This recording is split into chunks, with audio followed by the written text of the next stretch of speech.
آئیے ہم خداوند کے پاک اور مقدس کلام کی طرف رجوع کریں، اور آج ہم پرانے عہد نامے میں سے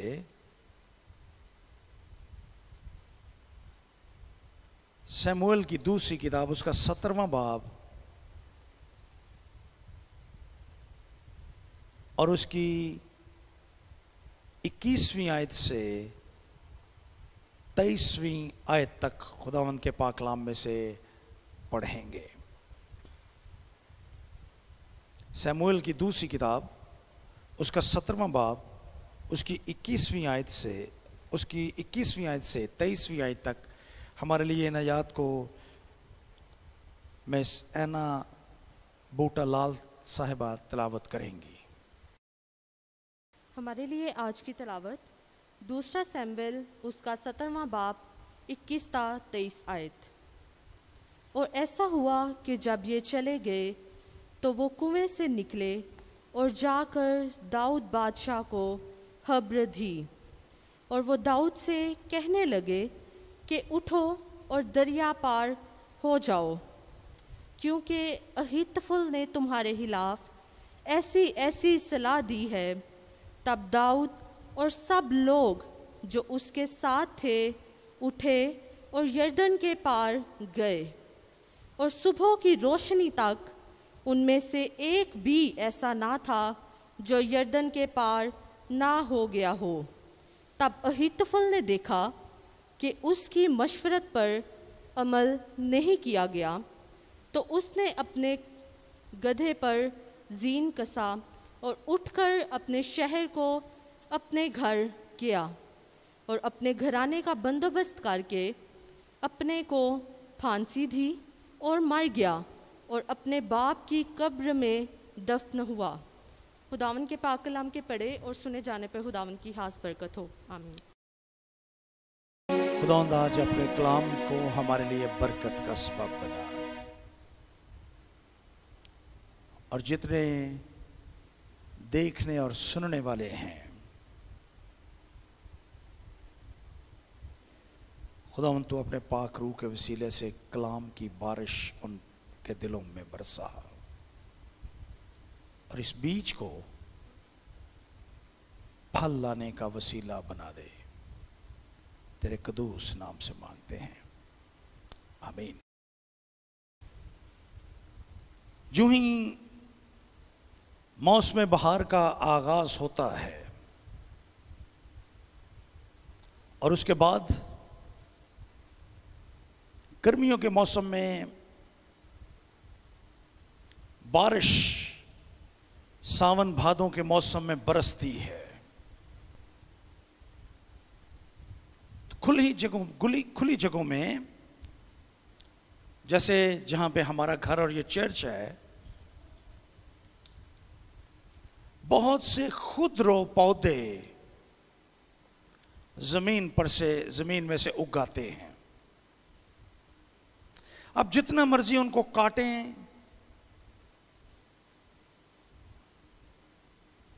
وہ بار بار نمو پاتے ہی اور گرمی پاتے ہی وہ زمین میں سے پھر نکل آتے ہیں۔ ہم اپنے گھر کے گرد و نواح میں بار بار ایسی جڑی بوٹیوں کو کاٹتے ہیں، لیکن یہ کبھی ختم نہیں ہوتی۔ ان کا ایک ہی حل ہوتا ہے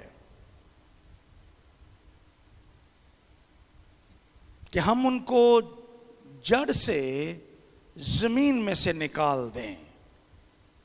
جب تک ہم ان کی جڑوں کو زمین سے نکالتے نہیں، وہ بار بار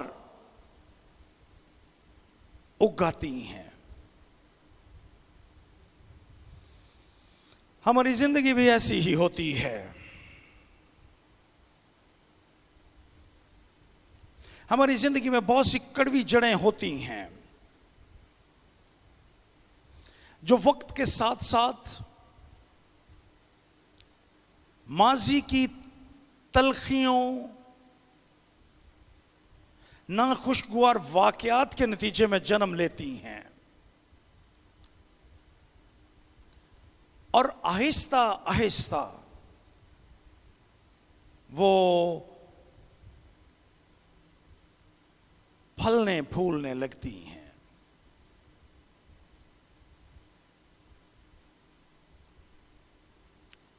جب تک ہم ان کڑوی جڑوں کو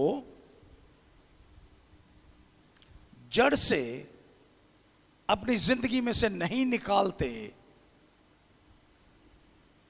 یہ کبھی ختم نہیں ہوتی۔ یہ ناخوشگوار واقعات، یہ تلخیاں، یہ کڑواہٹ بار بار ہماری زندگی میں در آتی ہیں۔ ہم ان کو جتنا مرضی سرفس پر سے، سطح پر سے کاٹنے کی کوشش کریں، لیکن ان کی جڑیں ہماری زندگی میں موجود ہوتی ہیں، اس لیے یہ کبھی ختم نہیں ہوتی۔ یہ کڑوی جڑیں، ان کے بارے میں آج آپ کے ساتھ بات کرنا چاہتا ہوں۔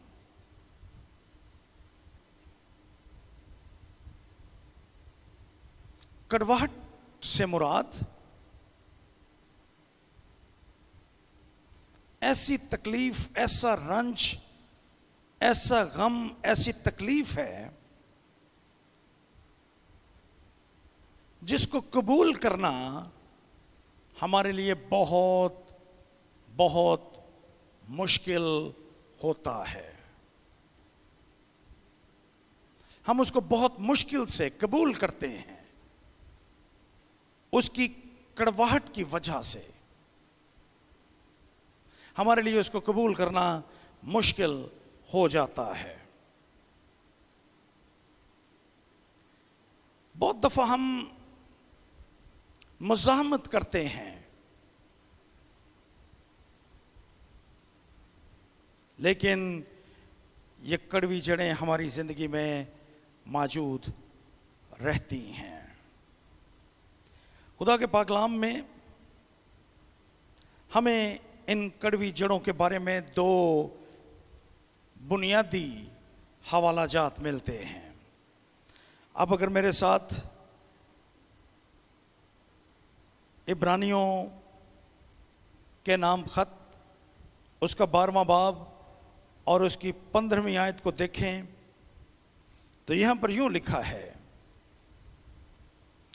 غور سے دیکھتے رہو کہ کوئی شخص خدا کے فضل سے محروم نہ رہ جائے، ایسا نہ ہو کہ کوئی کڑوی جڑ پھوٹ کر تمہیں دکھ دے اور اس کے سبب سے اکثر لوگ ناپاک ہو جائیں۔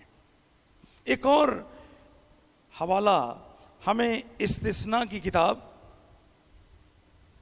اس کے 29ویں باب اور اس کی 18ویں آیت میں ملتا ہے۔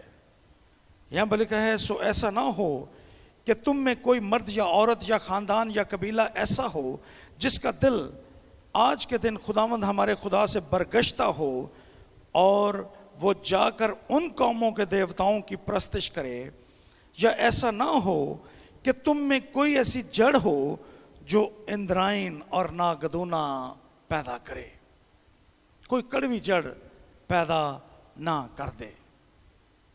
یہ دو بنیادی حوالہ جات ہیں جو ہمیں کڑوی جڑ کے سلسلے میں ملتے ہیں۔ اس کو جڑ اس لیے خدا کے کلام میں کہا گیا کیونکہ یہ ہمارے دل کی زمین میں نمو پاتی ہے، اور ایک وقت ایسا ہوتا ہے کہ یہ ہماری سوچوں اور خیالوں کو بھی اپنی لپیٹ میں لے لیتی ہے، یہاں تک کہ ہماری شخصیت میں ہمارے جذبات اور ہماری روح مجروح ہو کر رہ جاتی ہے۔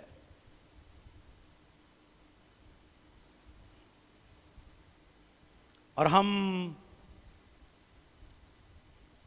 اپنی زندگی میں سے خوشی کو کھو دیتے ہیں۔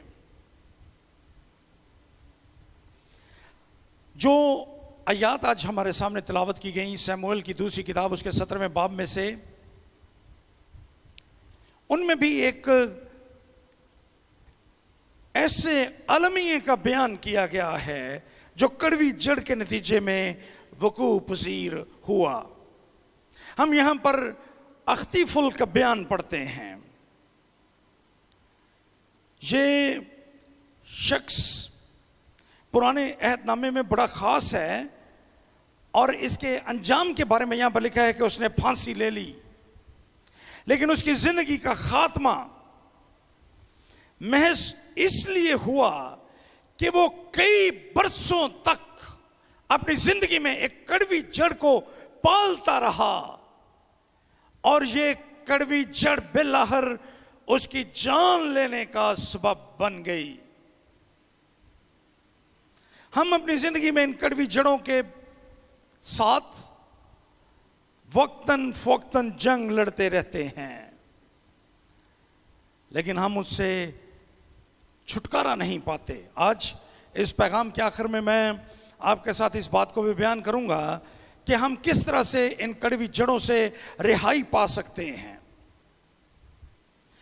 اختی پھول کے کردار کے بارے میں آپ کے ساتھ چند باتیں کرنا چاہتا ہوں، جس کے بارے میں آج یہاں پر تلاوت کی گئی ہے۔ اختی پھول کے بارے میں خدا کا کلام یہ بیان کرتا ہے کہ اختی پھول ایک خدا کی قربت میں زندگی بسر کرنے والا شخص تھا۔ اب میرے ساتھ 15واں باب سیموئیل کی دوسری کتاب اس کا 15واں باب اور اس کی 12ویں آیت کو دیکھیں، جہاں ہمیں اختی پھول کے بارے میں بیان ملتا ہے۔ اور یہاں پر لکھا ہے، اور ابی سلوم نے قربانیاں گزرانتے وقت جلونی اختی پھول کو جو داؤد کا مشیر تھا اس کے شہر سے بلایا۔ جب ہمیں سیموئیل کی دوسری کتاب میں پہلی مرتبہ اختی پھول کا بیان ملتا ہے تو ہم اس کو قربانیاں چڑھاتے وقت دیکھتے ہیں۔ وہ خدا کی پرستش کر رہا تھا۔ ہم تصور کر سکتے ہیں کہ وہ یہوہ خدا سے واقف تھا،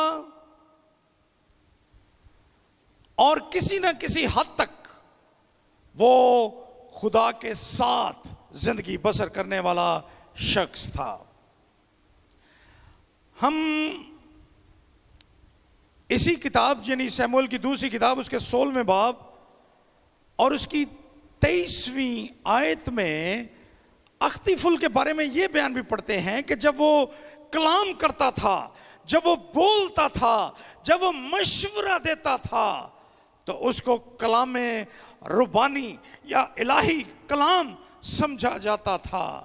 یہاں پر 23ویں آیت میں لکھا ہے، اور اختی پھول کی مشورت جو ان دنوں میں ہوتی تھی وہ ایسی سمجھی جاتی تھی گویا خدا کے کلام سے آدمی نے بات پوچھ لی ہو۔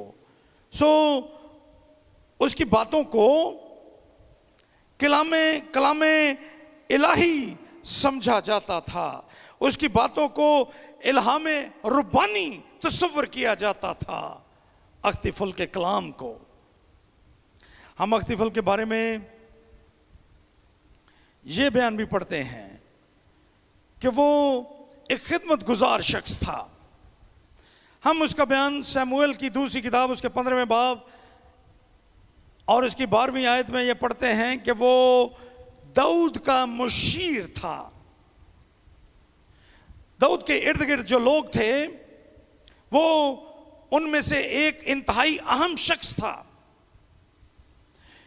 جب بادشاہ حکومت کرتے تھے تو وہ اپنے ساتھ ہمیشہ عقل مند اور دانا لوگوں کو رکھتے تھے تاکہ وہ ان کی مشورت سے فیصلہ جات کریں، اور داؤد کے ساتھ، مقدس داؤد کے ساتھ جب وہ بادشاہ بنا، اس کے ساتھ اس کے ارد گرد جو لوگ تھے، اختی پھول ان لوگوں میں سے ایک تھا۔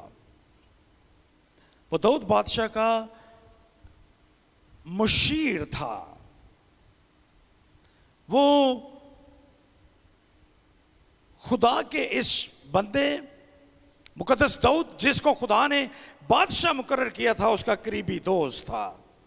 ہم زبور نمبر 41 اور اس کی 9ویں آیت میں یہ بیان پڑھتے ہیں کہ وہ مقدس داؤد کا انتہائی قریبی دوست تھا. انتہائی قریبی دوست تھا وہ اس کا، اور وہ اس کے ساتھ مشورت کرتا تھا.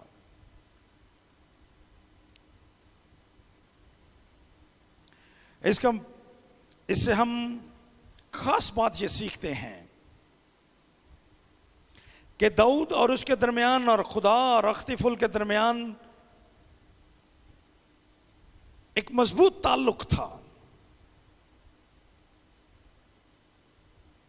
لیکن اس کے باوجود اختیفل کے دل میں ایک کڑوی جڑ نمو پا رہی تھی، پرورش پا رہی تھی، جس نے بعد کے سالوں میں اس کی زندگی کو برباد کر کے رکھ دیا.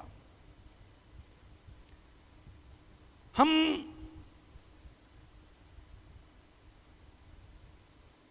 اختیفل کی زندگی سے ایک اور بات بھی سیکھتے ہیں.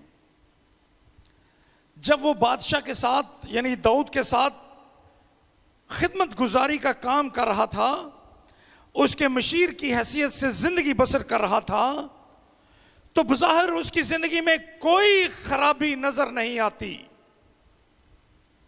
بظاہر وہ ایک بڑا دانا شخص نظر آتا ہے، بظاہر وہ بادشاہ کا قریبی دوست نظر آتا ہے، بظاہر وہ بڑا دانا شخص نظر آتا ہے، کیونکہ اس کے کلام کو کلام ربانی یا الہام ربانی یا خدا کی باتیں سمجھا جاتا تھا.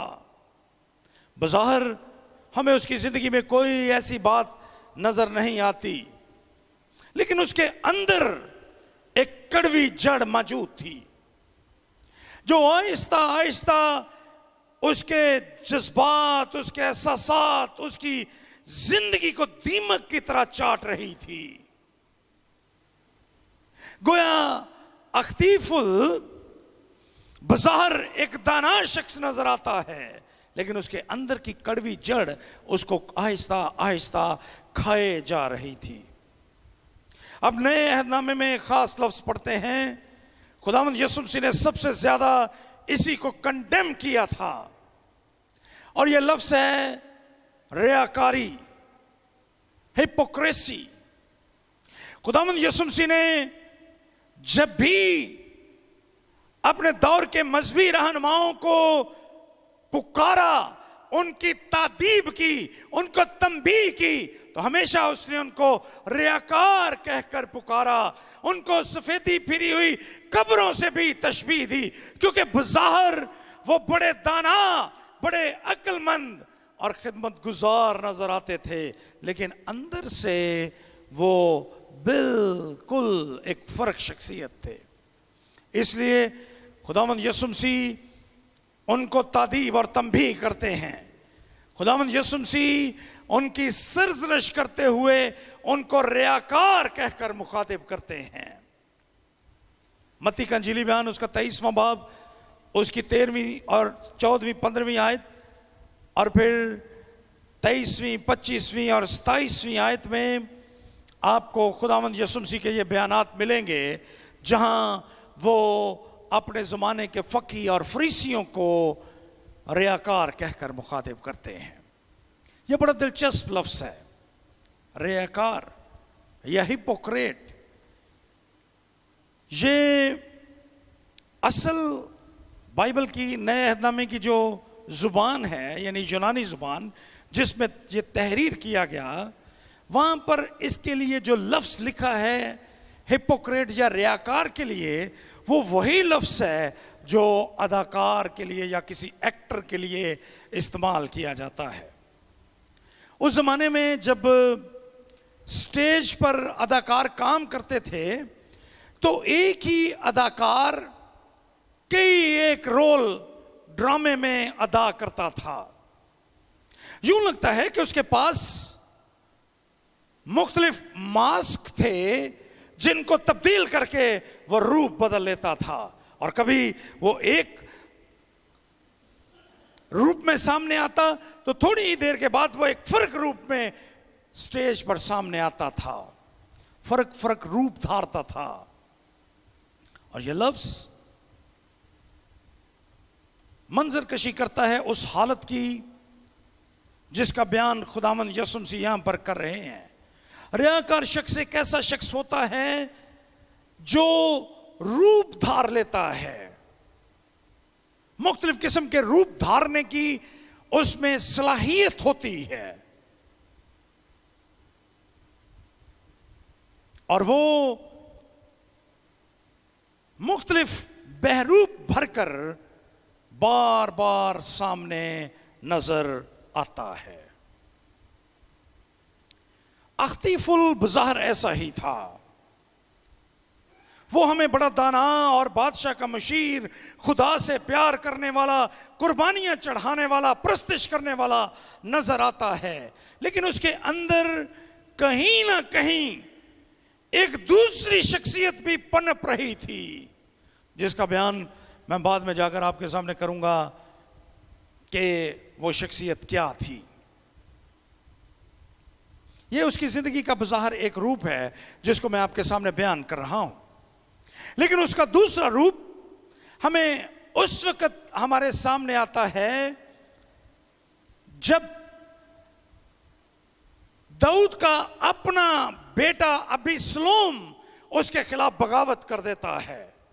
ابیسلوم کے بارے میں لکھا ہے کہ ابیسلوم جب بالغ ہوا، جب جوان ہوا، وہ شہر کے دروازے پر جا کر بیٹھ جاتا تھا اور وہ لوگوں کو کے ساتھ ہمدردی سے پیش آتا، وہ بڑا مقبول ہو گیا، اور اس کے بعد اس نے کئی برس ایسی زندگی گزارنے کے بعد اس نے داؤد بادشاہ کے خلاف، جو اس کا اپنا سگا باپ تھا، اس کے خلاف بغاوت کر دی۔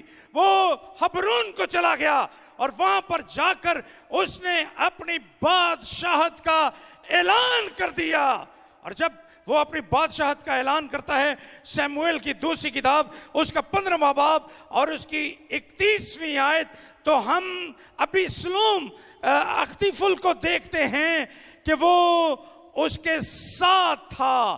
ہم نے یہ بیان پڑھا کہ جب ابیسلوم حبرون میں بادشاہ ہو گیا تو اس نے اس کے ساتھ یروشلم سے 200 آدمی بھی موجود تھے، اور وہ ان کو ابھی خبر نہیں تھی کہ کیا ہوگا، لیکن ابیسلوم نے اسی وقت اختیفل کو، جو داؤد کا مشیر تھا، جو داؤد کی قربت میں رہتا تھا، جو داؤد کو مشورے دینے والا شخص تھا، اس کو بلا بھیجا، کیونکہ اس کی مشورت کو بہت اہم سمجھا جاتا تھا، کلام ربانی سمجھا جاتا تھا، اس لیے انہوں نے اختیفل کو بلا بھیجا جو داؤد کا مشیر تھا۔ یہ بڑی بھاری سازش تھی، اور ابیسلوم کے پاس لوگ بڑھتے ہی جاتے تھے۔ اختیفل بادشاہ کے خلاف، جس کے ساتھ جس کا وہ مشیر رہا تھا، اس کے خلاف وہ ابیسلوم کے خلاف ساتھ جا ملا، اور ہم زبور نمبر 41 اور اس کی 9ویں آیت میں اس کا بیان پڑھتے ہیں۔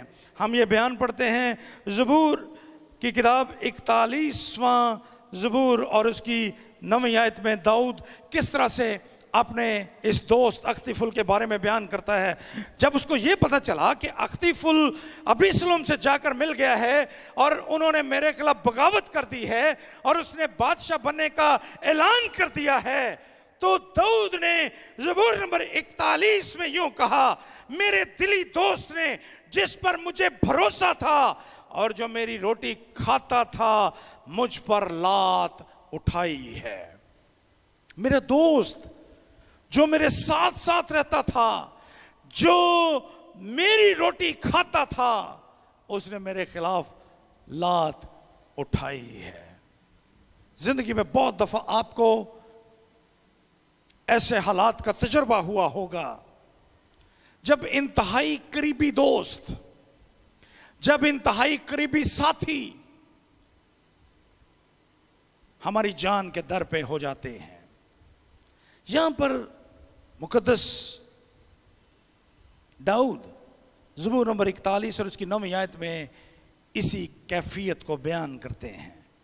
میرا دلی دوست جو میرے ساتھ کھاتا تھا، جو میری روٹی کھاتا تھا، اس نے مجھ پر لات اٹھائی ہے۔ یہ اختیفل جو بظاہر ہمیں بڑا دیندار، بڑا دانا شخص نظر آتا ہے، یہی داؤد کے خلاف اس کے بیٹے کی سازش میں شریک ہو جاتا ہے، اور وہ چند مشورے دیتا ہے۔ یہ ابیسلوم کو مشورہ دیتا ہے۔ سیموئیل کی دوسری کتاب اس کا 16واں باب اور اس کی 21ویں آیت میں اس نے اختیفل کو ایک خاص مشورہ دیا جو انتہائی گھناؤنا مشورہ تھا، انتہائی گھٹیا مشورہ تھا جو اختیفل نے ابیسلوم کو دیا۔ اس نے ابیسلوم سے کہا 21ویں آیت میں، 16ویں باب کی 21ویں آیت میں، سو اختیفل نے ابیسلوم سے کہا کہ اپنے باپ کی حرموں کے پاس جا جن کو وہ گھر کی نگہبانی کو چھوڑ گیا ہے۔ اب ہوا یہ تھا کہ جب حبرون میں ابیسلوم نے بادشاہت کا اعلان کیا اور اس کے پاس لوگ جمع ہو رہے تھے، اور پھر اس نے یہ بھی اعلان کیا کہ وہ یروشلم میں جائے گا۔ جب اس نے یروشلم میں جانے کا اعلان کیا تو داؤد بادشاہ اپنے چند ساتھیوں کے ساتھ شہر سے بھاگتا ہے، وہ دریا کو پار کرتا ہے اور دوسری طرف چلا جاتا ہے۔ وہاں پر یہ بیان لکھا ہے کہ بنی اسرائیل اس دن بڑی شدت کے ساتھ رو رہے تھے کیونکہ ان کے بادشاہ کے بیٹے نے اپنے باپ کے خلاف بغاوت کر دی تھی، اور اس کی بغاوت کی وجہ سے داؤد اپنی حکومت اور اپنے پائے تخت کو چھوڑ کر اپنے بیٹے کے سامنے سے بھاگ رہا تھا۔ جب وہ بھاگ رہا تھا اپنے بیٹے کے سامنے سے، تو اس نے باقی سب لوگوں کو اپنے ساتھ لے لیا داؤد نے، لیکن اس نے اپنی حرموں کو پیچھے چھوڑ دیا تاکہ وہ اس کے گھر کی نگہبانی کریں۔ اور اب اختیفل نے ابیسلوم کو یہ مشورہ دیا کہ وہ اس کی حرموں پہ جا کے قبضہ کر لے۔ یہ انتہائی ناقص مشورہ تھا، اور اس کا مقصد صرف یہ ہوتا تھا کہ بادشاہ تخت سے دستبردار ہو گیا ہے۔ کسی بادشاہ کے حرم سرا پر قبضہ کرنا یہ اس بات کی علامت تھی کہ بادشاہ تخت سے بھاگ گیا ہے، دوڑ گیا ہے، کیونکہ ہر ایک شخص کی یہ ذمہ داری ہے کہ وہ اپنے گھر کی خواتین کی نگہبانی کرے، اور اگر بادشاہ اپنے حرم سرا کی، اپنی حرموں کی حفاظت نہیں کر سکا تو اس کا مطلب ہے کہ وہ بادشاہت کے لائق نہیں رہا۔ اختیفل نے یہی مشورہ دیا کہ تو جا اور جا کر اپنے باپ کی حرموں کو پر قابض ہو جا۔ یہ حرمیں گویا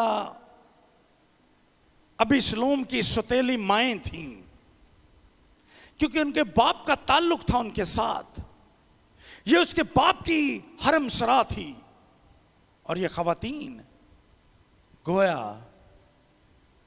ابیسلوم کے لیے قابل عزت خواتین تھیں۔ لیکن اختیفل نے اس کو یہی مشورہ دیا۔ ہم بعد میں دیکھیں گے کہ اس نے کیوں یہ مشورہ دیا، کیونکہ وہ چاہتا تھا کہ بادشاہ کو وہ برباد کر دے، داؤد بادشاہ کو بے عزت کر دے، اس کو ذلیل اور رسوا کر دے پورے بنی اسرائیل میں، اس لیے اس نے اس کو یہ مشورہ اختیفل کو دیا تھا۔ اس نے دوسرا مشورہ اس کو یہ دیا کہ بادشاہ بھاگ رہا ہے، داؤد تو ایسا کر کے مجھے فوج دے دے، تو میں اس فوج کے ساتھ اس کا تعاقب کرتا ہوں اور اس کو مار دیتا ہوں۔ یہ اختیفل کی رائے تھی ابیسلوم کو، لیکن خوش قسمتی کی بات یہ ہے کہ ایک اور شخص ہے جس کا نام ارکیخوسی یہاں پر بیان کیا گیا ہے۔ داؤد بادشاہ نے اس کو، وہ بادشاہ کے ساتھ بھاگ رہا تھا، بادشاہ نے اس کو کہا کہ نہیں ایسا نہ کر، تو ابیسلوم کے ساتھ رہ، اس کو اپنی وفاداری کا یقین دلا تاکہ اختیفل جو مشورہ دے تو اس کو باطل کر دے۔ اور پھر داؤد بادشاہ خدا سے بھی دعا کرتا ہے اور وہ کہتے ہیں کہ اے خداوند تو اختیفل کی مشورت کو باطل کر دے. اور ایسا ہی ہوا. جب ارکیخوسی نے ابیسلوم کو یہ کہا کہ یہ مناسب نہیں ہے کہ ہم بادشاہ کا تعاقب کریں, تو ابیسلوم نے اس کے مشورے کو قبول کر لیا. جب ابیسلوم نے اختیفل کی بجائے ارکیخوسی کی بات کو مان لیا کہ وہ بادشاہ کا تعاقب نہیں کرے گا اور اس کو قتل نہیں کرے گا, اختیفل دل میں رنجیدہ ہو گیا. اس کو یہ احساس ہوا کہ میرا مشورہ مانا نہیں گیا, بلکہ میرے مشورے کو رد کر دیا گیا ہے. یہاں پر لکھا ہے, جو آیات آپ کے سامنے پڑھی گئیں وہاں پر داؤد بادشاہ کو خبر دی اور وہ داؤد سے کہنے لگے کہ اٹھ اور دریا پار ہو جاؤ, کیونکہ اختیفل نے تمہارے خلاف ایسی ایسی صلاح دی ہے. تب داؤد اور سب لوگ جو اس کے ساتھ تھے اٹھے اور یردن کے پار گئے, اور صبح کی روشنی تک ان میں سے ایک بھی ایسا نہ تھا جو یردن کے پار نہ گیا ہو.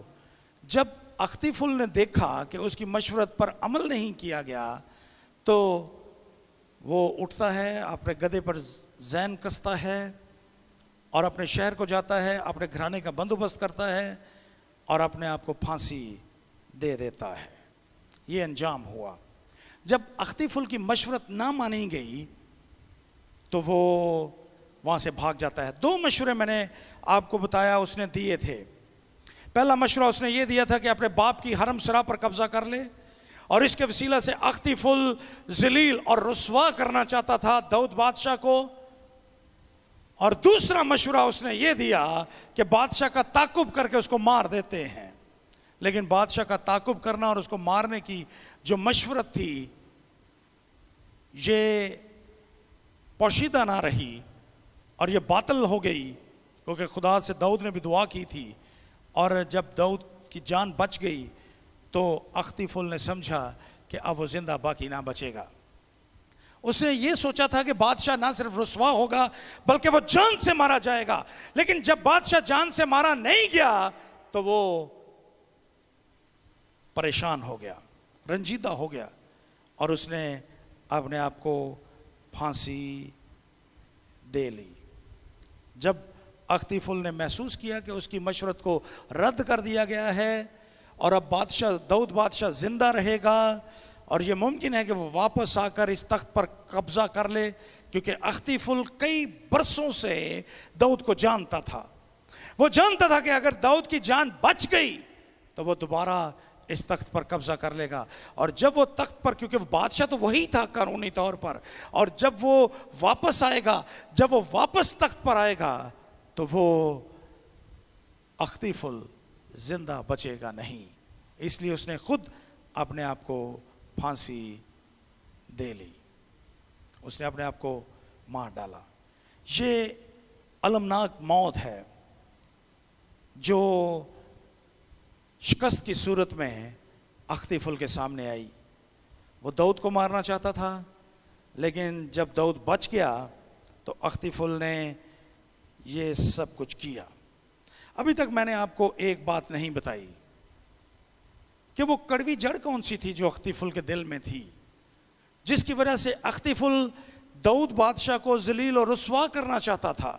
وہ کون سی بات تھی, کڑوی جڑ تھی, جس کی وجہ سے اختیفل داؤد کو مار ڈالنا چاہتا تھا.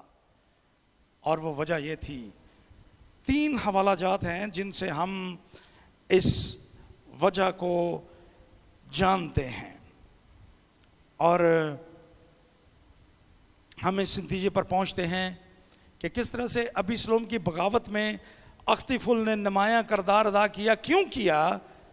3 حوالہ جات ہیں جن کی روشنی سے ہم اس بات کو سیکھتے ہیں. پہلا حوالہ سیموئیل کی 2 کتاب, اس کا 11واں باب اور اس کی 3 آیت ہے, جس میں بیان کیا گیا کہ وہ کیوں یہ سب کچھ کر رہا تھا. وہاں پر یہ لکھا ہے کہ بیت شبہ الیام کی بیٹی تھی. یہ بیت شبہ وہی ہے جس کے ساتھ داؤد نے گناہ کیا تھا, اور اس نے اس کے خامند ہتی اوریا کو مروا ڈالا تھا جنگ میں. یہ وہی خاتون ہے جس کے بارے میں یہ لکھا ہے کہ بادشاہ اپنے نے چھت پر سے اس کو دیکھا اور اس کو اپنے حرم میں شامل کرنے کا فیصلہ کر لیا, اور اس نے اس کے خامند کو بھی اس نے جنگ میں خود مروا ڈالا. یہ خاتون جو بعد میں سلیمان بادشاہ کی ماں بنی, یہ خاتون جس کا ذکر ہم خداوند یسوع مسیح کے نسب نامے میں بھی دیکھتے ہیں, یہ خاتون الیام کی بیٹی تھی. سیموئیل کی دوسری کتاب 11واں باب 30 آیت, اور پھر سیموئیل کی دوسری کتاب اس کا 23واں باب اور اس کی 34 آیت میں لکھا ہے کہ الیام اختیفل کا بیٹا تھا. الیام اختیفل کا بیٹا تھا اور بیتسبا الیام کی بیٹی تھی. گویا بیتسبا جس کے ساتھ داؤد نے گناہ کیا, جس کے خامند کو اس نے مروا ڈالا تھا, وہ اختیفل کی پوتی تھی. اور اختیفل اپنے دل میں اس بات کو اس نے کئی برسوں تک اپنے دل میں رکھا. اس نے اس بات کو داؤد کے ساتھ شیئر نہیں کیا, اس نے یہ نہیں بتایا, اس نے کبھی داؤد کو یہ نہیں کہا کہ داؤد تم نے غلط کیا ہے, بلکہ وہ اپنے دل میں اس بات کو رکھتا رہا. بہت دفعہ ہم کسی شخص سے ہرٹ ہوتے ہیں اور ہم اس کو یہ نہیں بتاتے کہ میں تمہاری اس بات سے مجھے رنج پہنچا ہے, تکلیف پہنچی ہے. میرے نزدیک یہ بڑی اہم بات ہے ایماندار ہونے کی حیثیت سے. اگر ہم خداوند یسوع مسیح پر ایمان رکھتے ہیں, اگر ہم ایماندار ہیں, تو میرے لیے سب سے اہم بات یہ ہے کہ اگر ہم کبھی کسی سے ہرٹ ہوں, اگر ہمیں کسی سے کوئی دکھ پہنچے, اگر کسی کی کسی بات سے مجھے رنج پہنچے, تو میں اس کے ساتھ جا کر اس بات کو کر لوں. اگر ہم ایسا کریں گے تو گویا ہم اس کڑوی جڑ کو اپنے دل سے نکال پھینکیں گے. لیکن اگر ہم اس کو کرتے نہیں اس بات کو, اور محض اس بات کو اپنے دل میں رکھتے ہیں اور اس بات کو یہ موقع دیتے ہیں کہ وہ بڑھتی جائے, اور ہم غصے اور انتقام کی روح میں جلتے رہتے ہیں, تو اس کا انجام ہمیشہ المناک ہوتا ہے.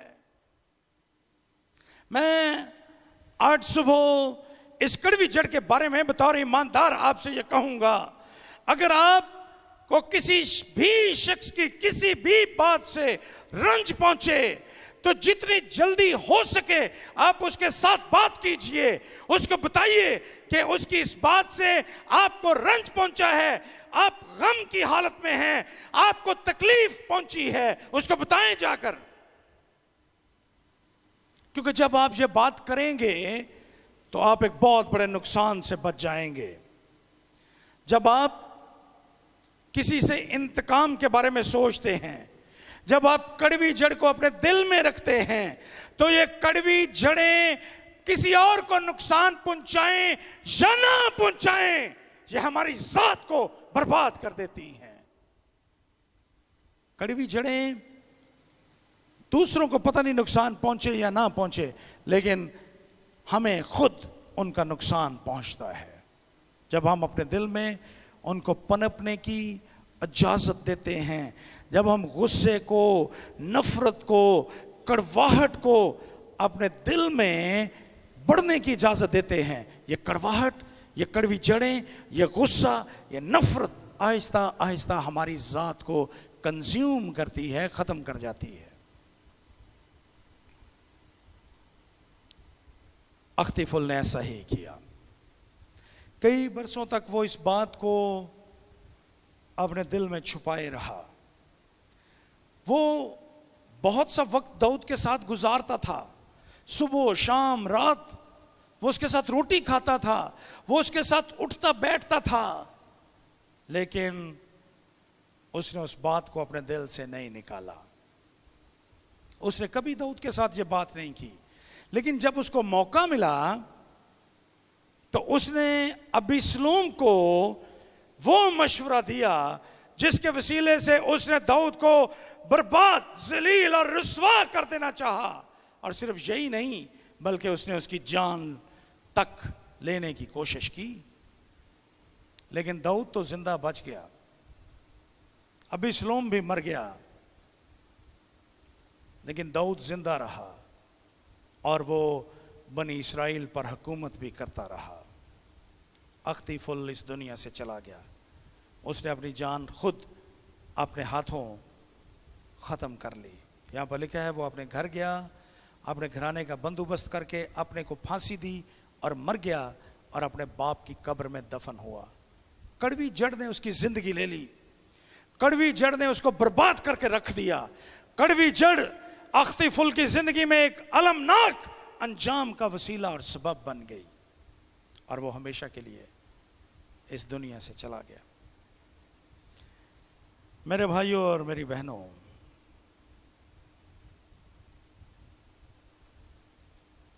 آپ میرے ساتھ متفق ہوں گے کہ اختی فل کی زندگی ایک ٹریجڈی ہے، ایک المناک واقعہ ہے. اختی فل کا لغوی مطلب ہے، اگر آپ قاموس کتاب میں سے دیکھیں گے تو وہاں پر اختی فل کا مطلب لکھا ہے بے وقوفی کا بھائی. یہ اس کے نام کا لغوی مطلب ہے. اور وہ بے شک دانا شخص تھا، لیکن کڑوی جڑ کی وجہ سے وہ احمقوں میں گنا گیا اور اس کی یہ بے وقوفی، اس کی یہ کڑوی جڑ اس کی موت کا سبب بنی. وہ غصے کو پالتا رہا، نفرت کو اپنے دل میں پالتا رہا داؤد کے خلاف، اور جب داؤد بچ گیا اس کی مشورت کے خلاف اس نے اپنی جان لے لی. میں اپنے پیغام کے اس ساری کہانی کو اور اس سارے المناک واقعے کو بیان کرنے کے بعد چند ایک باتیں آپ کے ساتھ، عملی باتیں پیش کرنا چاہتا ہوں تاکہ ہم کڑوی جڑ سے بچ جائیں.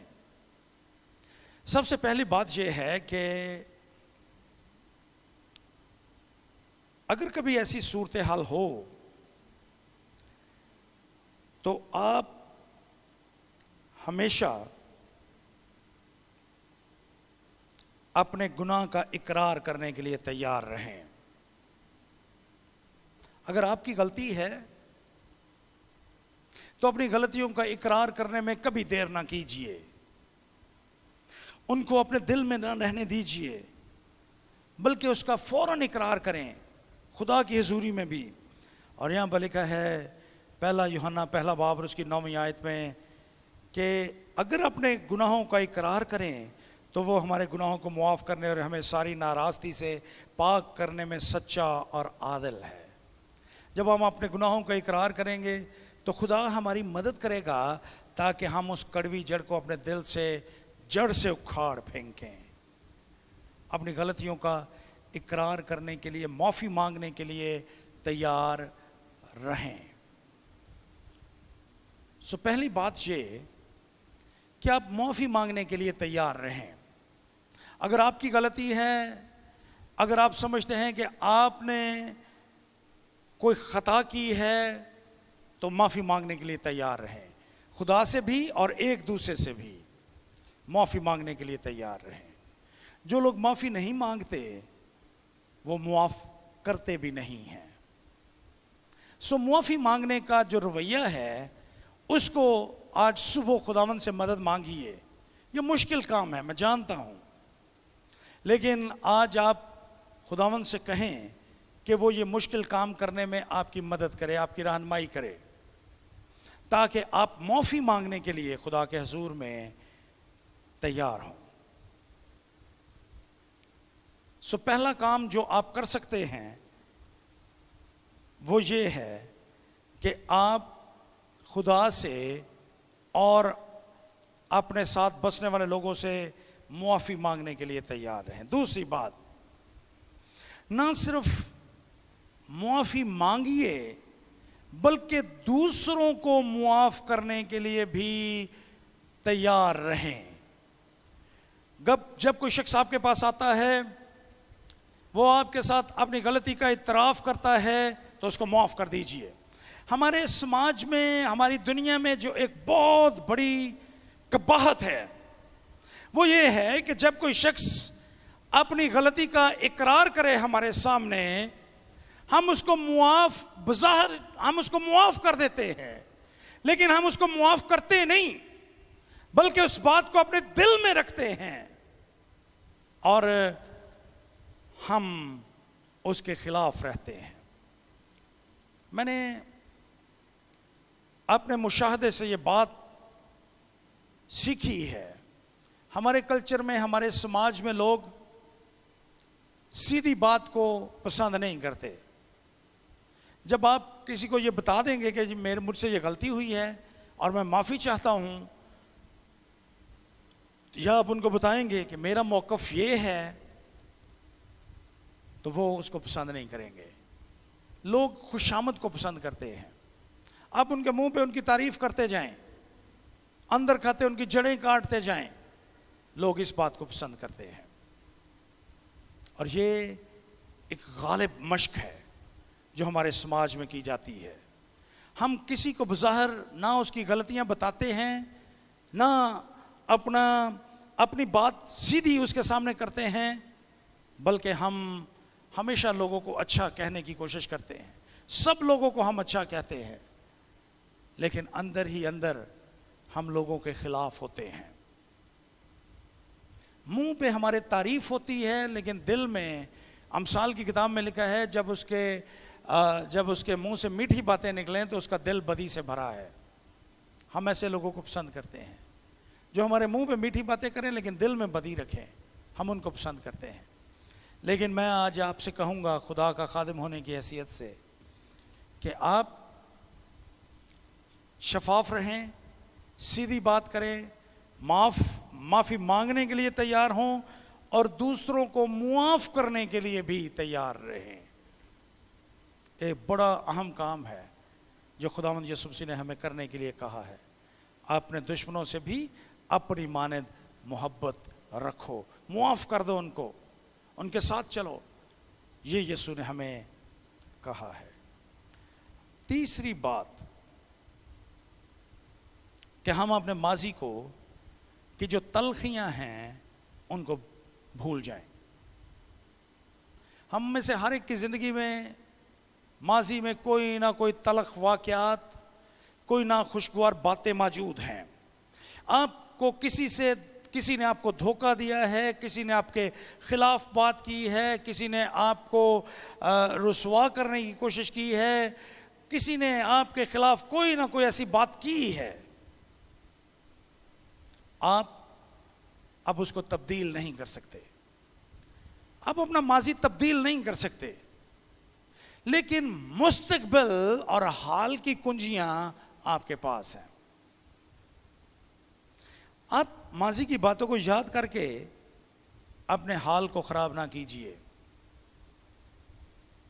بلکہ آپ ماضی کو بھولنے کی کوشش کریں۔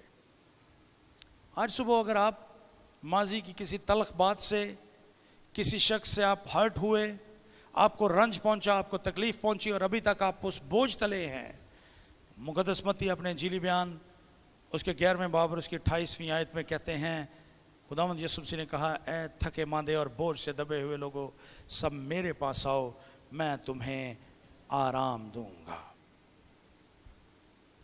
مقدس پالوس کو خداوند کرنتھس کی کلیسیا کے نام دوسرے خط اس کے 12ویں باب اور اس کی 9ویں آیت میں کہتے ہیں، میرا فضل تیرے لیے کافی ہے۔ خداوند کا فضل مانگیے، یسوع کے پاس آئیے، اس کے فضل سے آپ اپنے ماضی کو بھولنے کی کوشش کیجئے، تلخ باتوں سے کنارہ کرنے کی کوشش کیجئے، ان سے چھٹکارا حاصل کیجئے، اور یہ صرف اور صرف خداوند کا فضل کر سکتا ہے۔ اس کے فضل سے اپنی زندگی کی تلخ باتوں کو اور ان لوگوں کو جن سے آپ کو رنج پہنچا ہے، ان باتوں کو بھولنے کی کوشش کیجئے تاکہ آپ ان کو معاف کر سکیں۔ اور آخری بات کہ آپ اپنے غصے اور نفرت سے چھٹکارا پانے کی کوشش کریں، کیونکہ ہمارا غصہ اور ہماری نفرت شیطان کو یہ اجازت دیتی ہیں کہ وہ ہماری زندگی میں آئے اور اپنے قدم مضبوط کر لے۔ ضروری نہیں کہ ہم ہر وقت غصے میں رہیں، ضروری نہیں کہ ہم ہر وقت دوسروں سے نفرت کرتے رہیں، کیونکہ جب ہمارا رویہ ایسا ہوگا تو ہم ابلیس کو موقع دے رہے ہیں کہ وہ ہماری زندگی میں کڑوی جڑوں کو پھلنے پھولنے کا موقع فراہم کرے، اور وہ ایک دن ہماری زندگی میں تباہی اور بربادی کا سبب بن جائیں۔ غصے اور نفرت کو اپنی زندگی سے نکالنے کی کوشش کیجیے۔ These are enemies، یہ آپ کے دشمن ہیں۔ نفرت اور غصہ یہ دونوں آپ کی زندگی کے لیے، آپ کے ایمان کے لیے، آپ کی روحانی زندگی کے لیے، خدا کے ساتھ آپ کے تعلقات میں دشمن ہیں آپ کے، اور جب تک آپ ان کو چھوڑیں گے نہیں، اس وقت تک آپ ان کڑوی جڑوں سے جو ہماری زندگی میں موجود ہوتی ہیں، ان سے چھٹکارا نہیں پا سکتے۔ آج صبح خدا ان سے کہیے، اس کا فضل مانگیے تاکہ وہ ہمیں نفرت سے اور غصے سے آزاد کرے۔ آپ اختی پھل کی زندگی سے سیکھیے کس طرح سے معاف نہ کرنے والی روح اس کے اندر پیدا ہوئی، کس طرح سے اس نے ماضی کے ایک واقعے کو یاد رکھا، بنیاد بنایا اور داؤد سے انتقام لینے کی کوشش کی۔ غصے اور نفرت نے اس کی زندگی کو اجیرن کر دیا، اور بالآخر اپنی نفرت اور غصے کی وجہ سے وہ زندگی کے المناک حادثے کا شکار ہو گیا۔ خدا مجھے اور آپ کو محفوظ رکھے ان کڑوی جڑوں سے، اور ہمیں یہ فضل دے کہ ہم ان کڑوی جڑوں کو اپنی زندگی سے نکالتے رہیں، نفرت اور غصے کو چھوڑ کر، ماضی کو بھول کر، لوگوں کو معاف کر کے اور ان سے معافی مانگ کر ایک بہتر اور اچھی ایماندار زندگی گزارنے کا ہمیں فضل دے، تاکہ ہم ایک اچھے ایماندار کی طرح اس دنیا میں زندہ رہ سکیں، اور یہ کڑوی جڑیں ہماری زندگی میں کسی المناک حادثے کا سبب نہ بنے جس سے ہماری زندگی برباد ہو جائے۔ آئیے ہم اپنے سر کو جھکائیں اور دعا کریں۔